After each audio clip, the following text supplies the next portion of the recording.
Circular motion.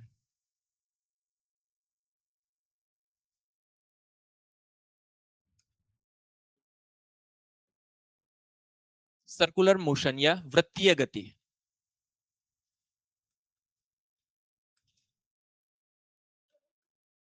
वृत्तीय गति या circular motion, if the motion is taking place in a circle. ठीक है, एक सर्कल है, उसके सेंटर में एक सेंटर पॉइंट है, एंड एक ऑब्जेक्ट है, the object is moving in the circle. इस तरह से वो सर्कल में मूव कर रहा है, तो इस तरह की मोशन को क्या कहा जाता है? सर्कुलर मोशन कहा जाता है। अब आपको कल हमने डिस्कस किया था acceleration. Acceleration means change in velocity और चेंज इन, अगर वेलोसिटी सेम है, स्टेशनरी बनी हुई है, लाइक 5 मीटर पर सेकंड से अगर कोई ऑब्जेक्ट मूव कर रहा है, अगर वो डायरेक्शन चेंज कर रहा है, तो क्या वहां एक्सेलरेशन है? डेफिनेटली है। So the circular motion is always a type of accelerated motion। लिखेगा, when an object is moving in when an object is moving in a circular path, then it is called circular motion। जब कोई पिंड किसी वृत्तीय पथ में गति कर रहा है, moving in a circular path, then it is called a circular motion. वृत्तीय पथ में गति कर रहा है तो इसे वृत्तीय गति कहते हैं। नेक्स्ट पॉइंट, नेक्स्ट पॉइंट समझ लीजिएगा। सर्कुलर मोशन में अगर वेलोसिटी v बनी हुई है, बट वो कंटिन्यूअस अपनी डायरेक्शन चेंज कर रहा है, अभी वो नॉर्थ वर्ड्स चल रहा है, यहां पर जब वो पहुंच जाएगा देन वो वेस्ट वर्ड हो जाएगा, चाहे वो वेलोसिटी उसकी v बनी रहे, देन वो southward. So because because of continuous change in direction of the object, there is a acceleration, continuous acceleration exists in circular motion, because there is a continuous change in the direction of the object, moving object. There will be a continuous acceleration will exist in the circular motion। Next point लिख लीजिएगा, वृत्तीय पथ में गति कर रहे वस्तु, वृत्तीय पथ में गति कर रही वस्तु की दिशा में, वस्तु की दिशा में आप इंग्लिश, वस्तु की दिशा में हो रहे लगातार परिवर्तन के कारण,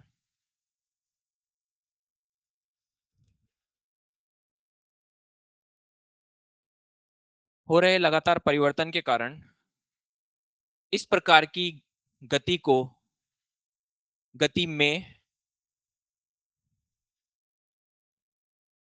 निरंतर त्वरण विद्यमान रहता है। Due to continuous change in the direction of an object in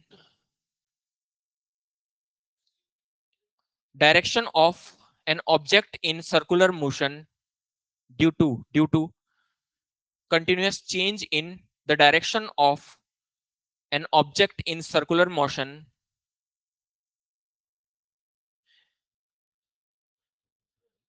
we can say that the object is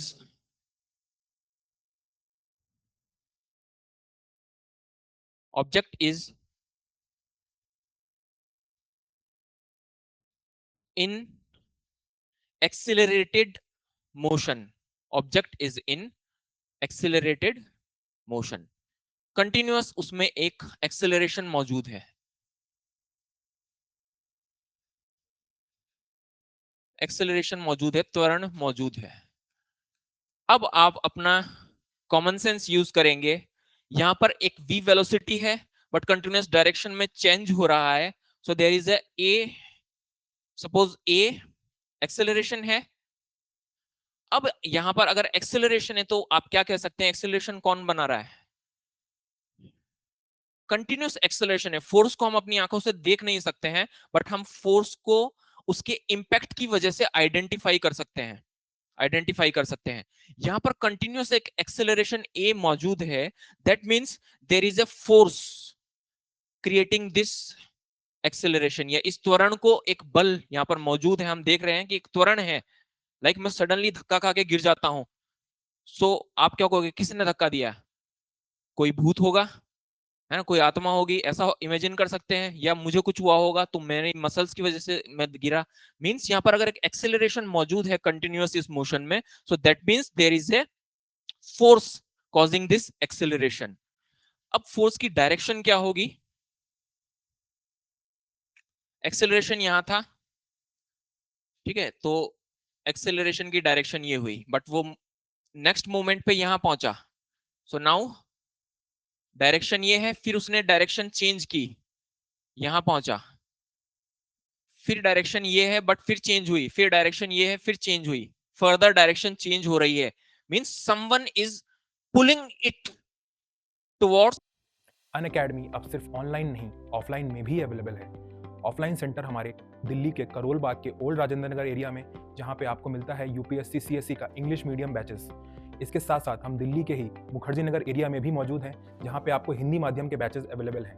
और अब हम उत्तर प्रदेश के प्रयागराज में सिविल लाइंस एरिया में भी मौजूद हैं, जहां पे यूपीएससी साथ साथ में यूपीपीएससी के हिंदी और इंग्लिश दोनों माध्यम के बैचेस अवेलेबल हैं। और हमारा नया सेंटर ओपन हुआ है बिहार के पटना में, जहां पे यूपीएससी और बीपीएससी की दोनों की तैयारी एक साथ कराई जाती है।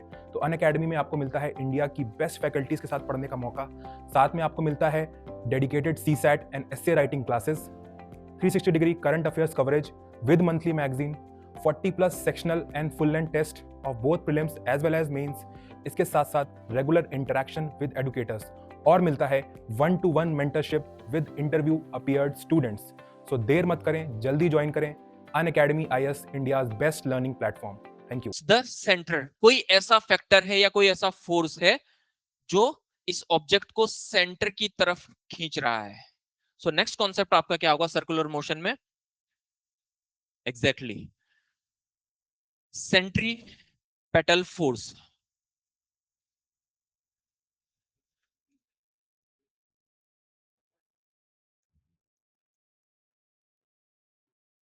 या अभिकेंद्रीय बल।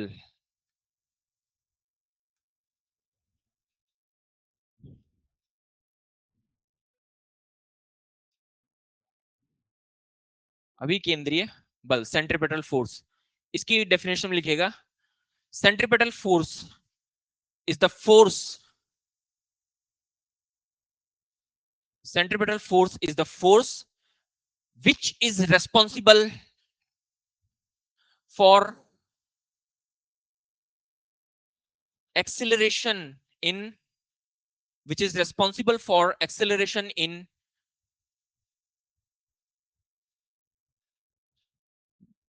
circular motion। अभिकेंद्रीय बल वह बल है, एक्सेलरेशन इन सर्कुलर मोशन, अभिकेंद्रीय बल वह बल है जो वृत्तीय गति में त्वरण के लिए उत्तरदायी होता है, वृत्तीय गति में त्वरण के लिए उत्तरदायी होता है। Next point, its direction is towards the center of the circular path, its direction is towards the center of circular path। इसकी दिशा केंद्रीय वृत्तीय पथ के केंद्र की ओर होती है, इसकी दिशा वृत्तीय पथ के केंद्र की ओर होती है। क्यों होती है? क्यों होती है? क्योंकि वो कंटिन्यूअस एक्सेलरेशन से डायरेक्शन बदल रही है, तो आपने कैलकुलेट किया कि कोई ना कोई फोर्स हर बार इस तरफ से खींच रहा है उसे। लाइक आप कोई एक पर्सन है जो रस्सी से मेरे साथ खड़ा हो जाए, ठीक है, वो इधर जाने की कोशिश करेगा, मैं उसको यूं खींचता रहूंगा, तो वो कंटिन्यूअस हम एक सर्कुलर पाथ बनाएंगे। That means I am the centripetal force and I am causing change in direction of that person. वो सीधा जाना चाहता है बट मैंने हर बार उसको खींचा। सर आपको कॉज पता होना चाहिए, वहीं से आप ऑप्शन टिक कर पाएंगे, है ना। कॉज आपको पता होना चाहिए। सेंट्रीपिटल फोर्स पता चल गया आपको, वो सेंटर की तरफ चलता है। अब ये अलग अलग हो सकते हैं। अब यहाँ पर आपको सिचुएशन बेस्ड क्वेश्चन है ना, तो केस स्टडी या एग्जाम्पल की बात करूं मैं, एग्जाम्पल्स कौन कौन से फोर्स सेंट्रीपिटल फोर्स के फॉर्म में अपना रोल प्ले कर सकते हैं। हाँ, सपोज यहां मैं खड़ा हूं, यहाँ पर एक पर्सन है, हम दोनों ने रस्सी से पकड़ा हुआ है एक दूसरे को, और मैं रस्सी खींच करके उसको ला रहा हूं, या सपोज मैंने एक पत्थर को रस्सी से बांधा और मैं उसको घुमा रहा हूं। So which is the centripetal force, case study one, case one, case one में आप लिख सकते हैं pebble tied with string and doing in circular motion, एक धागे से बंधे हुए पत्थर की वृत्तीय गति, एक केस वन लिख लेंगे, धागे से बंधे हुए पत्थर की वृत्तीय गति। इसमें सेंट्रीपिटल फोर्स कौन सा होगा? आपको केस बेस्ड क्वेश्चन आ गया कि which of the following is playing role in as a centripetal force in a pebble tied with a string and it's doing a circular motion. निम्नलिखित में से कौन सा बल अभिकेंद्री बल की तरह कार्य कर रहा है जब एक धागा और पत्थर को हम घुमा रहे हैं? Which one? Option A gravitational force, option B frictional force, option C magnetic force, option D tension force, and option E more than two और none of above. Tension force, तो केस वन में आप note करिएगा, tension force plays the role of centripetal force, ठीक है, in a circulating string pebble tied with string. हाँ, yo यो यो नहीं हो सकता, यो यो एक अलग चीज है, यो यो नहीं होगा। यो यो को मैं पकड़ के ऐसे घुमाने लग जाऊं तो हो जाएगा, बट यो यो अपने आप में इसका एग्जाम्पल नहीं होगा। Tension force plays the role as a centripetal force in a string and pebble example. इस एग्जाम्पल में आप लिखिएगा रस्सी का तनाव बल अभिकेंद्रीय बल का कार्य करता है। दूसरा केस अगर मैं देता हूं, आप ब्रेनस्टॉर्मिंग करेंगे और फिर मैं एक्सप्लेन करूंगा। हाँ, ये एग्जाम्पल्स हैं। फर्स्ट एग्जाम्पल, वो धागे से बंधा हुआ पत्थर है ना, और उसको हम rotate a pebble tied with a string and circulated or means moved in a circular path, moved in a circular path. next case, suppose ये मेरी कार है और मैं एक सर्कल पे इसको चला रहा हूं continuous, so which is second case है car on a circle, car moving on a circle,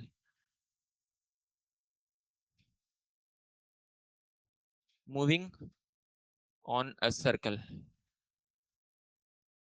अब बताइए कौन सा हो सकता है? फ्रिक्शनल फोर्स, तो यहां पर रोल सेकंड केस में कौन प्ले कर रहा है? नोट कर लीजिएगा, ये केस स्टडीज तो बेसिक है ही, इनमें से अगर डायरेक्ट क्वेश्चन आ जाए तो वेरी गुड, लेकिन अगर कुछ नया केस बना दे तब भी आपको अपना कॉमन सेंस यूज करना आना चाहिए, उसके लिए कॉन्सेप्ट पता होना चाहिए। सो इसमें कौन सा आएगा? घर्षण बल, घर्षण बल, फ्रिक्शनल फोर्स।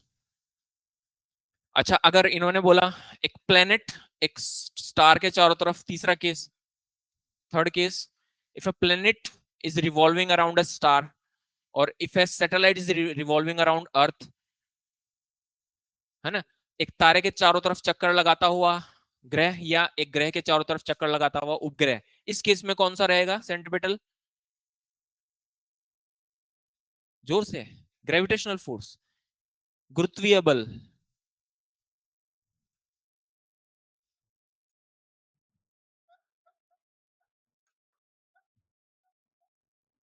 ठीक है, ये इसके कुछ एग्जांपल्स हो सकते हैं।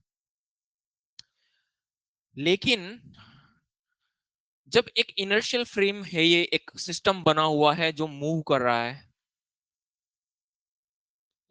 तो जब एक फोर्स लगातार लगा हुआ है तो ये क्यों नहीं अंदर चला जाता? ये अपने पाथ पर बना हुआ क्यों है? दैट मीन्स एन इमेजिनरी, इस चीज को एक्सप्लेन करने के लिए एक स्यूडो फोर्स या एक इमेजिनरी फोर्स या एक काल्पनिक बल की कल्पना की वैज्ञानिकों ने कि कोई और बल भी लग रहा होगा। जैसे ही मैं इस डोरी को तोड़ देता हूं, ये अपना पाथ छोड़कर चले जाता है। जैसे ही अगर कार मूव कर रही है और सड़क पर कीचड़ या ऑयल फैला हुआ है, so it will leave its path, है ना, वो पाथ को छोड़ के चली जाएगी। तो कोई एक इमेजिनरी या सूडो फोर्स भी काम कर रहा है जो अपोजिट डायरेक्शन में, सर्कुलर मोशन के अपोजिट डायरेक्शन में, सेंट्रीपिटल फोर्स इस डायरेक्शन में काम कर रहा है और वो इस डायरेक्शन में, और ये दोनों बैलेंस्ड है और इस तरह से ये पाथ में बना रहता है। So next point is centrifugal force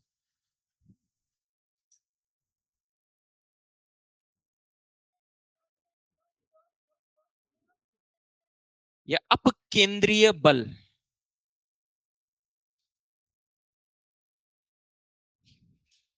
अपकेंद्रीय बल, सेंट्रीफ्यूगल फोर्स क्या है? ये एक स्यूडो फोर्स है। It is a pseudo force that is imagined,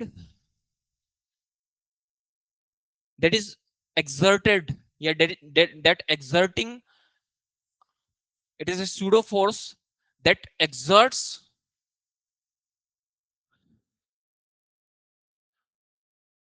outside from the center of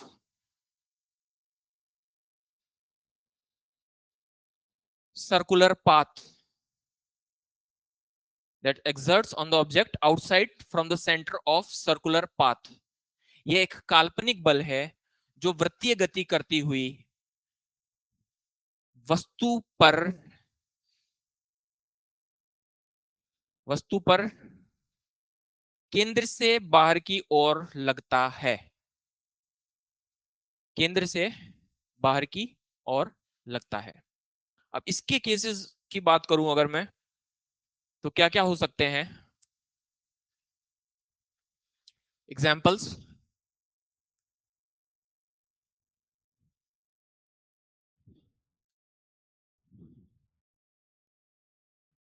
अगर कोई व्हीकल एक सर्कुलर पाथ पर मूव कर रहा है, तो इनर्शिया की वजह से वो बाहर की तरफ एक पुश फील करेगा। That is because of centrifugal force.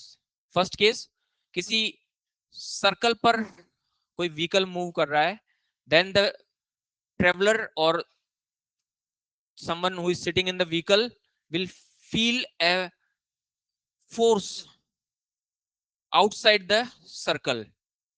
That is example. किसी वाहन जो एक चक्र पर या एक सर्किल पर गति कर रहा है, तो उसमें बैठा हुआ सवारी जो है वो बाहर की तरफ उस एक बल महसूस करेगी। First example. अगर कोई मैरी गो राउंड पे बैठा हुआ है, ठीक है, झूला, मेले में झूले में बैठे होंगे, तो जैसे ही झूला यहाँ पर आएगा तो आप ऊपर की तरफ उठना शुरू हो जाएंगे, और जब आपका ट्रॉली यहां पर पहुंचेगी तो आप नीचे की तरफ दबाव फील करेंगे। That is an example of centrifugal force. ठीक है, ये सारे इसके एग्जाम्पल्स हो सकते हैं। आपके बीपीएससी में सवाल किया गया था, washing machine is based on which of the following concept. निम्नलिखित में से किस अवधारणा पर वॉशिंग मशीन आधारित होती है? वॉशिंग मशीन क्या करेगी, इसमें कपड़े डाले एंड देन वो तेजी से रोटेट करेगी। वॉशिंग मशीन का ड्रायर भी और वॉशिंग मशीन भी। देन जो पानी है कपड़ों में, वो ये फोर्स फील करेगा और वो कपड़ों से सेपरेट होता जाएगा, एंड देन उसमें होल बने होते हैं, वो उससे बाहर निकल जाता है। सो वॉशिंग मशीन का ड्रायर या वॉशिंग मशीन का जो वॉशर है, वो दोनों इस फोर्स पर बेस्ड होते हैं। थर्ड केस हो गया इसका। और क्या हो सकता है? कुछ याद करो, अपने जीवन में कुछ देखा हो तो। 11th 12th में साइंस किसके पास थी? केमिस्ट्री लैब में गए थे। एक डिवाइस देखी होगी आपने, उसमें आपको उसके अंदर जो सॉलिड पार्टिकल्स किसी जो है सॉल्यूशन में से अलग करने होते थे, तो टेस्ट ट्यूब में डालते थे, एंड देन फिर वो डिवाइस कुछ ऐसी होती थी। उसमें टेस्ट ट्यूब लगाने के लिए बहुत सारे ऐसे फ्रेम लगे हुए होते थे। इस लोहे के फ्रेम्स,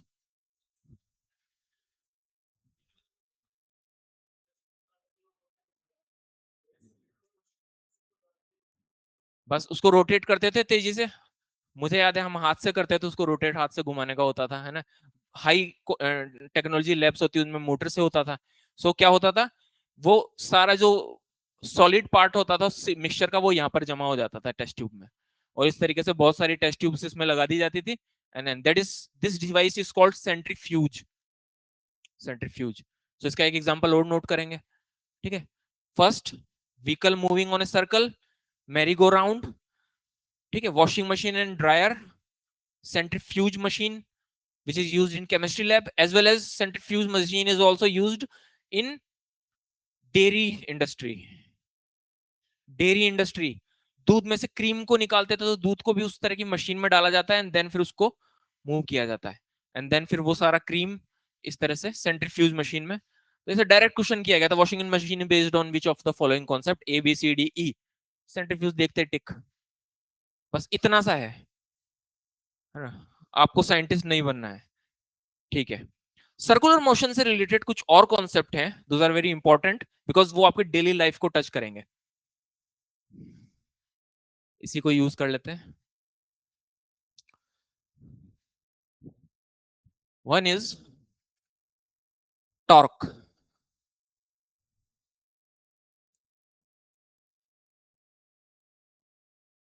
टॉर्क या बल आघूर्ण।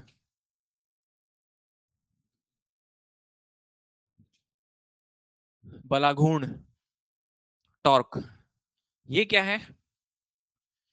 एक सिस्टम होता है बनाया, like there is a means axis, axis या धुरी, इससे हमने एक एक कोई डिवाइस या एक रॉड कनेक्ट की, एंड देन इस पर हमने फोर्स अप्लाई किया। सो क्या ये सीधी जाएगी ये रॉड? नो, ये रोटेट करेगी इस तरह से, इस पाथ पे, सर्कुलर पाथ पे ये मूवमेंट करेगी। जैसे जैसे आप टॉ करेंगे, लाइक ये एक्सिस है, मैं इसको करूंगा तो ये ऐसे मूव करती जाएगी, मूव करती जाएगी। When force is applied on A rod connected with an axis, then the rod will start doing circular motion around the axis, and this kind of force which is causing such circular motion is called torque और बल आघूर्ण। जब किसी axis से जुड़ी हुई वस्तु पर बल लगाया जाता है तो उसमें वृत्तीय गति उत्पन्न होती है, और इस प्रकार की बल को क्या कहा जाता है? बल आघूर्ण कहा जाता है। इसको नोट कर लीजिएगा। When a force is applied on a device connected to axis या object connected to axis, the object, a force is applied on a rod या object connected with axis, then due to the force the object starts rotating around the axis. Object starts rotating around the axis. Such force is called torque. किसी धुरी से जुड़ी हुई वस्तु के एक सिरे पर बल लगाने से वस्तु उस बल लगाने से वस्तु उस धुरी के चारों ओर चक्कर लगाने लगती है। इस प्रकार की बल प्रणाली को बलाघूर्ण कहा जाता है। इस प्रकार की बल प्रणाली को मैंने फोर्स, आप कहां पर हैं? Connected with axis, when force is applied then the objects start rotating around the axis, and such kind of force is called, when force is applied on the object it starts around with axis, and such kind of force is called torque. इसका value होता है यहां पर axis are, suppose कीजिए length of the point of force application and axis, then F is equals to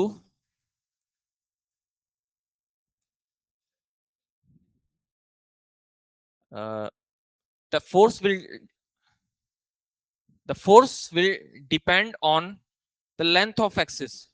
यानी जितना लंबा उसका लेंथ होगा फोर्स उतना ज्यादा होगा, जितना कम लेंथ होगा फोर्स उतना कम होगा। तो अगला पॉइंट लिखेगा the force depends on the length और distance between, the force depend upon the distance between axis and the force depends on the distance between axis and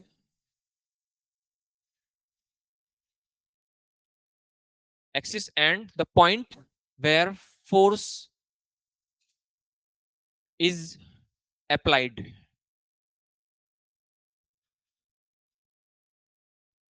बलाघूर्ण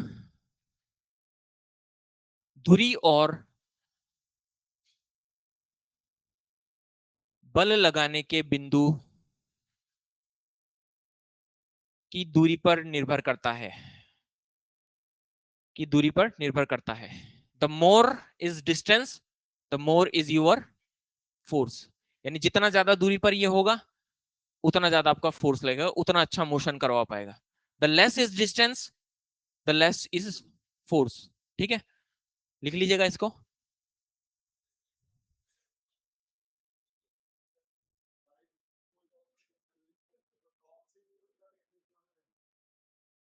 वो तो इंजन की पावर यूज कर रहा है ना, टॉर्क।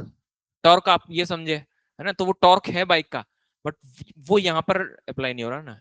वो तो इंजन की रोटेशन को टॉर्क कहा जाता है। इसका एक अच्छा एग्जांपल हो सकता है लाइक आपका गेट।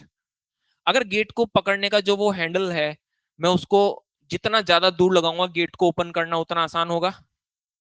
और अगर मैं एक्सिस के इतना पास लगाता हूं, ये है एक्सिस और ये है डिस्टेंस, और यहां पर मैं फोर्स अप्लाई कर रहा हूं, दिख रहा है सबको। तो अब अगर मैं इसको खोलता हूं, सो यहां पर अगर मैं इसी हैंडल को मैं यहां लगाता तो मैं क्या कभी खोल पाता इसको?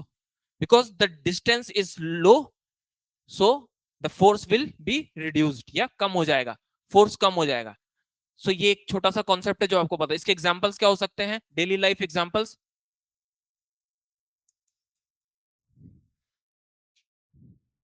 डेली लाइफ एग्जांपल्स में गेट एंड द हैंडल, बस आप इतना लिख लेंगे आपको क्लिक कर जाएगा, दरवाजा और उसका कुंदा। और क्या हो सकता है,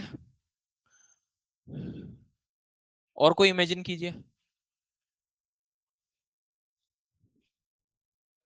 yes yes it can be. वहां पर आपने एक एक्सिस क्रिएट किया देन, लेकिन वो एक अलग मशीन हो गई है ना, वो अलग सिस्टम है, that is called lever, that is called liver.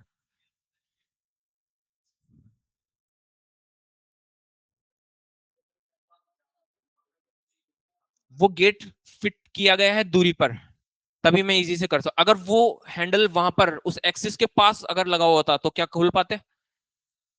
ज्यादा लगाना पड़ता ना। तो आपको कम फोर्स में काम करना है तो क्या करेंगे आप? रेडिय रेडियस को बढ़ाएंगे ना, प्लीज प्लीज, रेडियस को बढ़ाएंगे ना, फोर्स कम होगा, है ना। हाँ, है ना, रेडियस को जितना ज्यादा आप बढ़ाएंगे आपका फोर्स का वैल्यू उतना कम लगाना पड़ेगा, मींस आपको आसानी से वो ओपन करने को मिल जाएगा। और एग्जांपल हो सकते हैं, हाँ बस उसका भी इसी तरह जो फार्म लैंड में जो चारा काटने की मशीन होती है, आटा पीसने की चक्की, उन सब में हैंडल्स दूर लगाए जाते हैं, सो आपका फोर्स का वैल्यू बढ़ा सकते हैं। ठीक है, एक और इसका एक टाइप होता है दैट इज सर्कुलर मोशन का, दैट इज कपल फोर्स।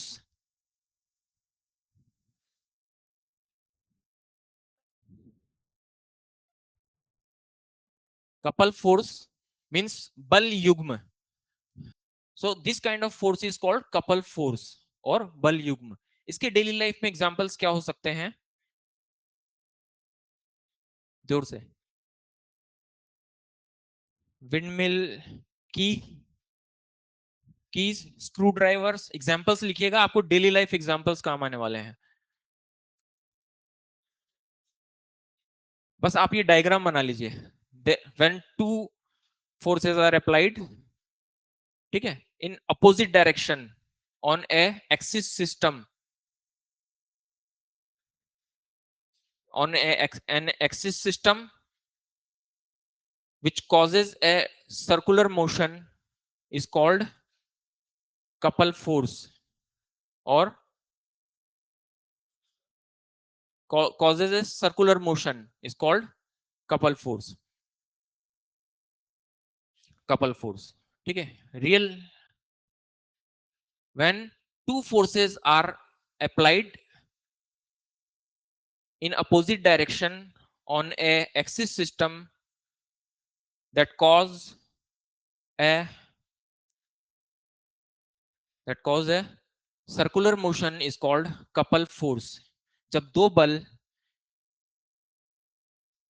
किसी धुरी प्रणाली पर विपरीत दिशा में लगाए जाते हैं, तो इस प्रकार के लगाए जाने पर वृत्तीय गति उत्पन्न करे, तो इस प्रकार के बलों को बल युग्म कहा जाता है. वृत्तीय गति उत्पन्न करे, हाँ, विपरीत दिशा में लगाए जाएं, जो जब दो बल किसी धुरी प्रणाली पर विपरीत दिशा में लगाए जाएं, जो वृत्तीय गति उत्पन्न करे, तो इस प्रकार के बलों को बल युग्म कहा जाता है. इसके एग्जाम्पल में लिख लीजिएगा, क्या थे डेली लाइफ एग्जाम्पल की, और डायग्राम बना लीजिएगा तो आपको क्लियर हो जाएगा. ठीक है, इस डायग्राम से की डायग्राम में आप देख सकते हैं कि ऐसा होता है, एंड देन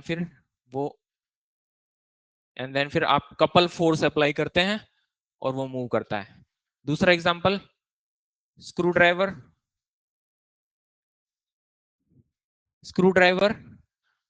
ठीक है, हाँ बताएं, कुछ कह रहे हैं आप? मीन्स दो फोर्सेस एक एक्सिस सिस्टम पर अगर अपोजिट डायरेक्शन में अप्लाई होकर एक सर्कुलर मोशन बना रहे हैं, so such kind of forces are called couple force, और ये एक सर्कुलर मोशन प्रोड्यूस करते हैं. हाँ,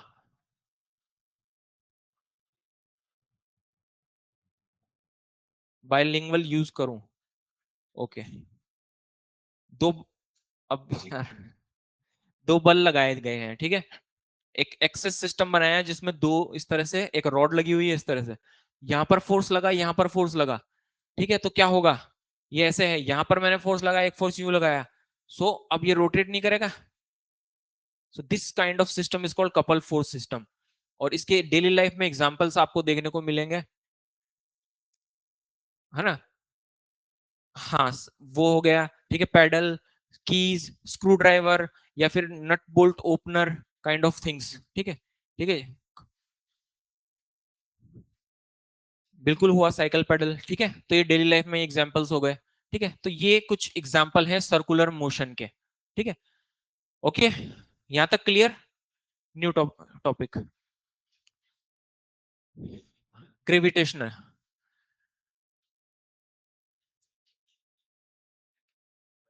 ग्रेविटी, गुरुत्वाकर्षण.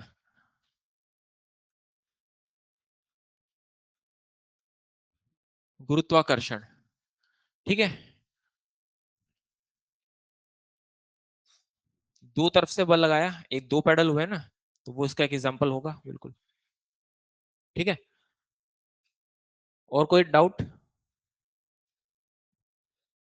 वो सर्कुलर मोशन तो करवा.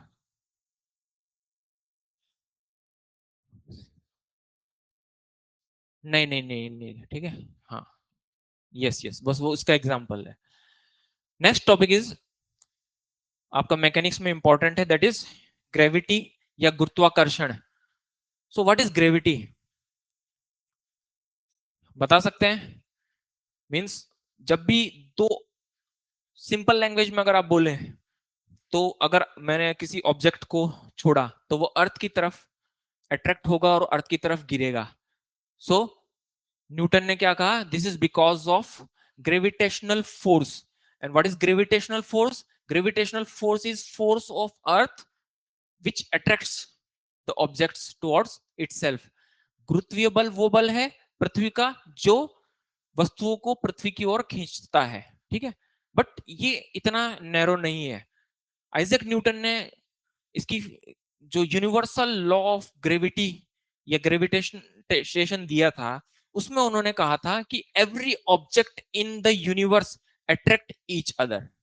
यानी इस यूनिवर्स में, प्लीज आप भी, जितने भी ऑब्जेक्ट्स हैं वो एक दूसरे को अपनी ओर अट्रैक्ट करते हैं, ठीक है। सो उन्होंने एक फोर्स का इमेजिन किया या एक फोर्स को डिस्कवर किया, बताया कि जितने भी ऑब्जेक्ट्स हैं, all kind of objects attract each other, या एक दूसरे की तरफ एक अट्रैक्ट करते हैं। लाइक ये टेबल एंड ये टेबल, ये भी एक दूसरे को अट्रैक्ट कर रही हैं, लेकिन मूवमेंट क्यों नहीं हो रहा है? Because the gravitational force is very weak. जो गुरुत्वीय बल है बहुत कमजोर है। उसको बड़ा दिखाने के लिए या शक्तिशाली गुरुत्वीय बल जो है वो दिखाने के लिए क्या है, आपको बड़े ऑब्जेक्ट्स की जरूरत पड़ती है। सो द यूनिवर्सल लॉ या फिर सिग्निफिकेंस ऑफ ग्रेविटेशनल फोर्स की अगर मैं बात करूं, importance, what is the importance या महत्व,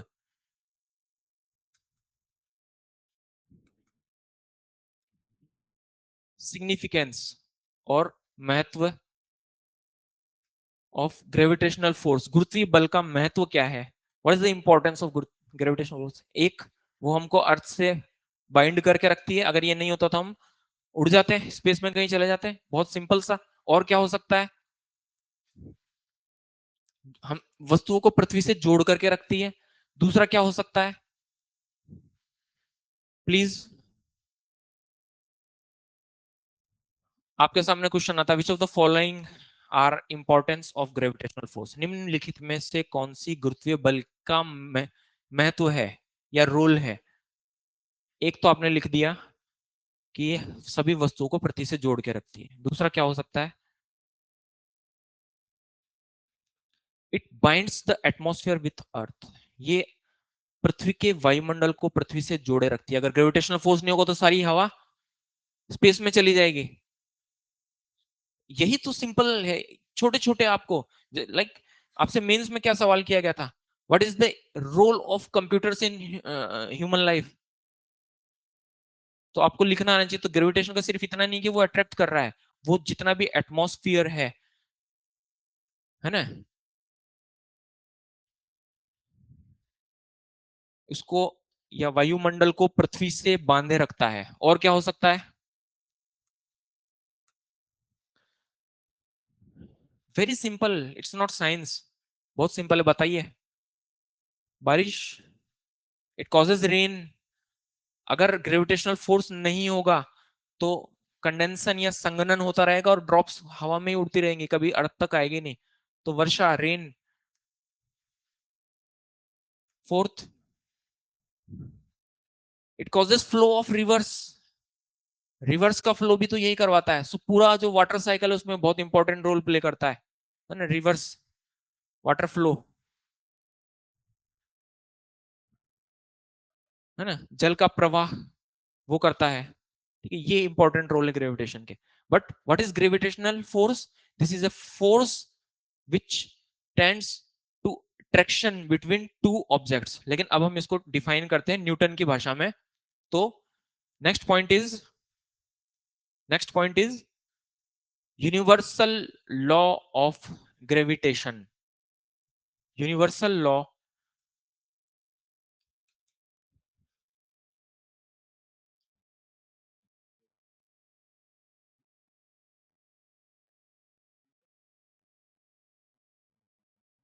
ग्रेविटेशन, गुरुत्वाकर्षण के सार्वभौमिक नियम। हाँ, डेफिनेशन अब आएगी ना, हम चल रहे हैं। हाँ, हाँ लिख दीजिए सिग्निफिकेंस या गुरुत्वाकर्षण के महत्व। तो आपको मेरे साथ साथ लिखना था ना, मैं एक्सप्लेन करता, फटाफट पॉइंट जॉट डाउन करते चले। First is it binds the object. हाँ हाँ, डेफिनेशन में अब हम जाएंगे, बस आपको केवल महत्व जानने थे, वो बता दिए। What is the importance of gravity, ठीक है, गुरुत्वाकर्षण की इंपॉर्टेंस क्या है। तो वो सिर्फ चीजों को अपनी तरफ अर्थ से जोड़े रखती ही नहीं है, बल्कि it is important for creation of atmosphere और maintenance of atmosphere. It is important for rain, it is important for water flow on earth, ठीक है, ये क्लियर हो गया।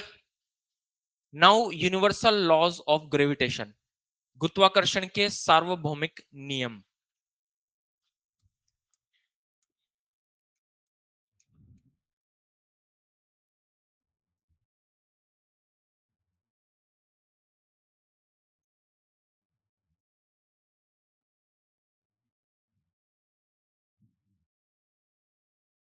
सार्वभौमिक नियम, देखिए first one,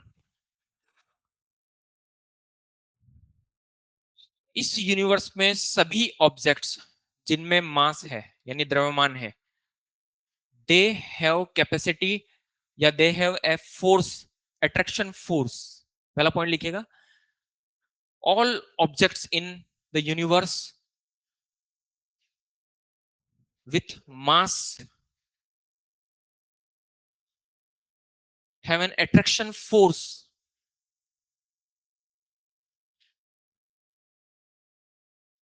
have an attraction force, with mass have an attraction force. ब्रह्मांड के सभी, लिख लिया आपने, all objects in universe with mass have an attraction force। ब्रह्मांड के सभी पिंड, द्रव्यमान युक्त सभी पिंड, ब्रह्मांड के द्रव्यमान युक्त सभी पिंडों में एक दूसरे को आकर्षित करने का बल पाया जाता है, एक दूसरे को आकर्षित करने का। क्लियर, सिंपल सी बात है ना, सभी बॉडीज हैं, ये बॉटल है, ये मोबाइल है, दे हैव मास, सो ये एक दूसरे को अट्रैक्ट कर रहे हैं। बट क्यों नहीं आपस में टकरा रहे हैं, वो अब हम आगे जानेंगे।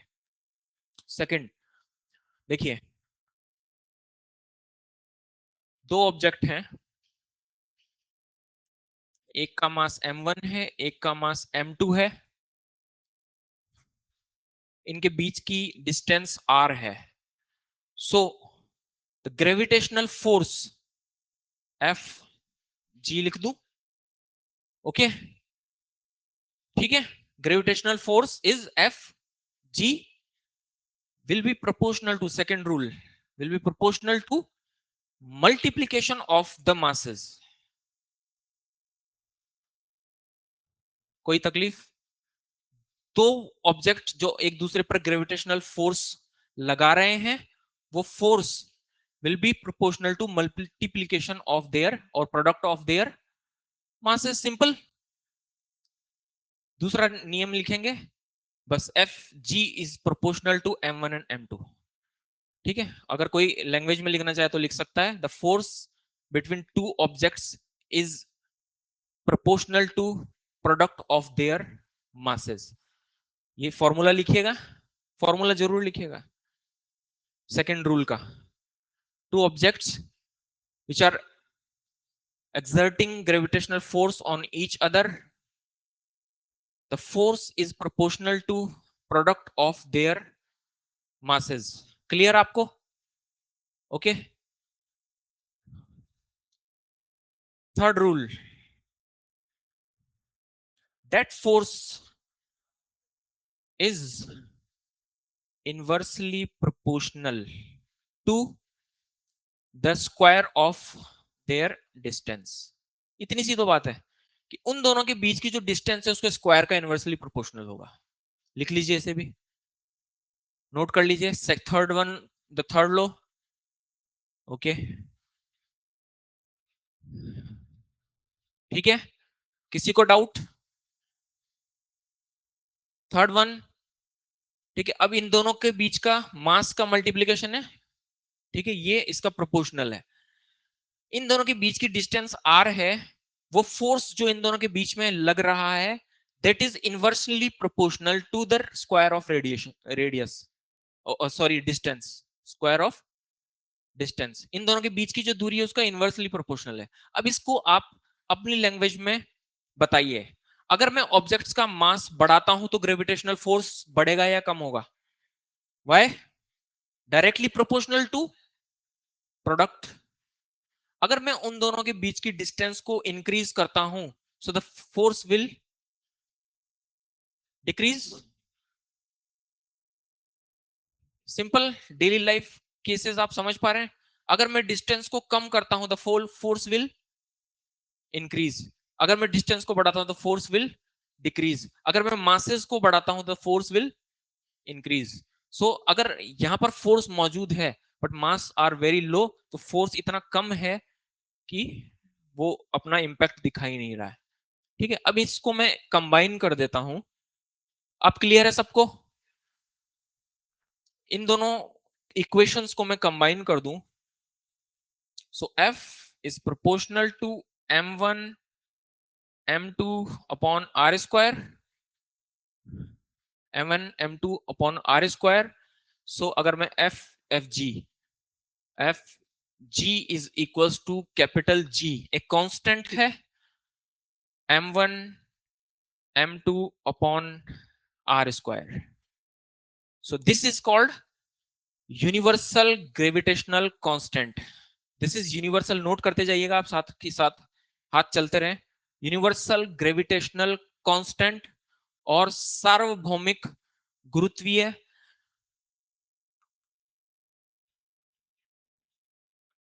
सार्वभौमिक गुरुत्वीय नियतांक, सार्वभौमिक गुरुत्वीय नियतांक, ठीक है। अब हम डेली लाइफ की तरफ धीरे धीरे बढ़ रहे हैं, जो रियल लाइफ फिनोमिना है उसकी तरफ। जस्ट आपको एक बेसिक बताया, ये बात पता चल गई। इसका वैल्यू होता है, जस्ट आपको जानने के लिए लिख देता हूं, 6.67 इंटू 11। अच्छा, इसकी यूनिट क्या होगी? न्यूटन मीटर पर स्क्वायर, हाँ, केजी स्क्वायर। कैसे निकाली?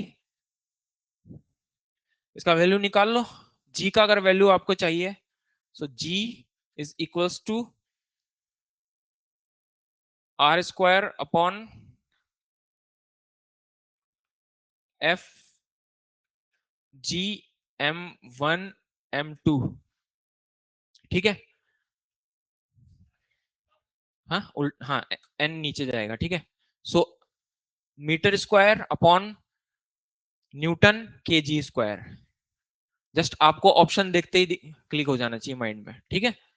इस तरह से आपका, यस,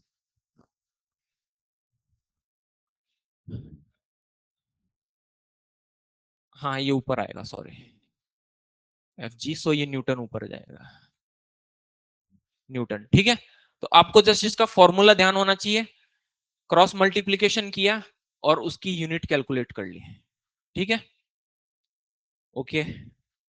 सो अब next topic is gravitational acceleration.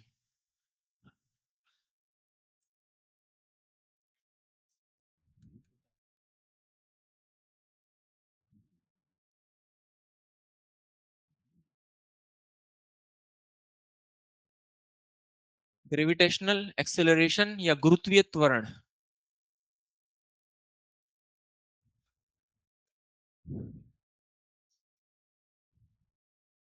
गुरुत्वीय त्वरण, देखिए, जहां फोर्स है वहां पर एक्सेलरेशन होगा। सपोज मैंने इस ऑब्जेक्ट को एक ऊंचाई तक ले जाया और मैंने इसको छोड़ा, so gravitational force is pulling it, earth की तरफ जा रहा है, फोर्स है तो फिर इसकी स्पीड कंटिन्यू बढ़नी शुरू होगी, यानी कोई एक एक्सेलरेशन है जिसकी वजह से ये तेजी से स्पीड बढ़ाता हुआ नीचे की ओर गिर रहा है, ठीक है। सो इससे पता चलता है कि जहां ग्रेविटेशनल फोर्स है वहां पर एक एक्सेलरेशन है, और उस एक्सेलरेशन को क्या नाम दिया गया है? Gravitational acceleration. इसकी डेफिनेशन है, लिखना चाहे तो लिख लीजिएगा। Acceleration caused by gravitational force is called, acceleration caused by gravitational force is called gravitational acceleration। गुरुत्वीय बल के कारण उत्पन्न त्वरण को गुरुत्वीय त्वरण कहा जाता है, and it is denoted by small G. गुरुत्वीय त्वरण कहा जाता है। Acceleration caused by gravitational force is called gravitational acceleration. Why? Because there is a force, that means there will be an acceleration. यहां पर अगर बल है तो एक्सेलरेशन भी होगा। हमने कल की क्लास में देखा था ना, जहां फोर्स है वहां एक्सेलरेशन जरूर होगा। जहां एक्सेलरेशन आपको ऑब्जर्व हो रहा है तो आप अपने आप अंदाजा लगा लीजिए यहां फोर्स भी है, जैसा कि हमने सर्कुलर मोशन के केस में देखा। इसको हम जी से डिनोट करते हैं। ओके, फोर्स की, ग्रेविटेशनल फोर्स का फॉर्मूला क्या था? F G is equals to G m1 m2 upon r square. Suppose मैं अर्थ की बात कर रहा हूं, है ना, हमें स्मॉल जी यानी पृथ्वी पर, इस अर्थ पर जो ग्रेविटेशनल एक्सेलरेशन है वो पता करना है। तो gravitational acceleration on the earth क्या होगा? देखिए, ये फॉर्मूला है। m1 को मैं लिख देता हूं me, ई से डिनोट होता है कि मास ऑफ अर्थ। m2 को मैं m ही रहने देता हूं, mean mass of an object. मेरा मास, आपका हो सकता है, इस बिल्डिंग का हो सकता है, इस टेबल का हो सकता है। तो एक ऑब्जेक्ट और अर्थ के बीच में जो फोर्स लग रहा है वो क्या है? ये, ठीक है, बट इससे हमें एक्सेलरेशन नहीं मिल रहा है।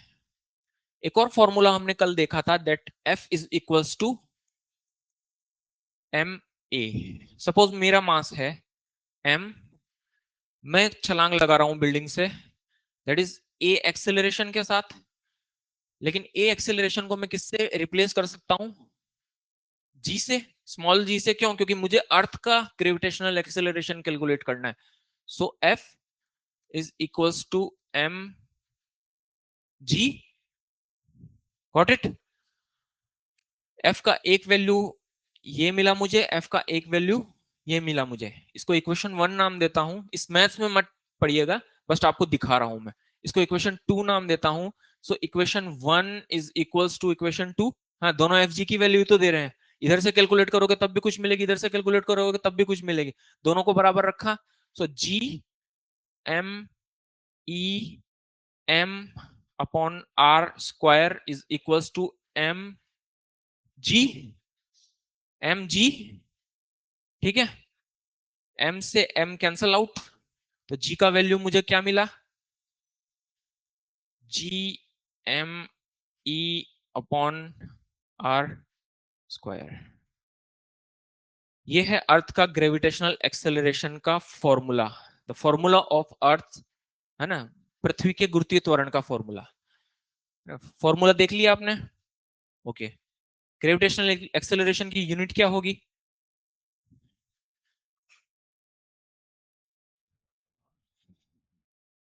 कूलाम तो कभी नहीं होगी। जो एक्सेलरेशन की यूनिट है वही इसकी होगी, मीटर पर सेकंड स्क्वायर।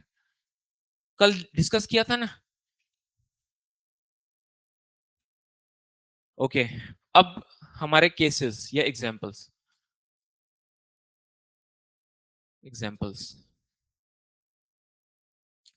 ग्रेविटेशनल एक्सेलरेशन किस किस चीज पर डिपेंड कर रहा है?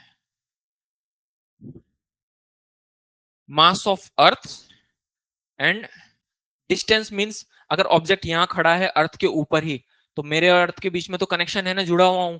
सो R means radius of earth, है ना, अर्थ की रेडियस ही तो आ रही है और कुछ नहीं है। सेंटर से ही कैलकुलेट करते हैं डिस्टेंस, ठीक है।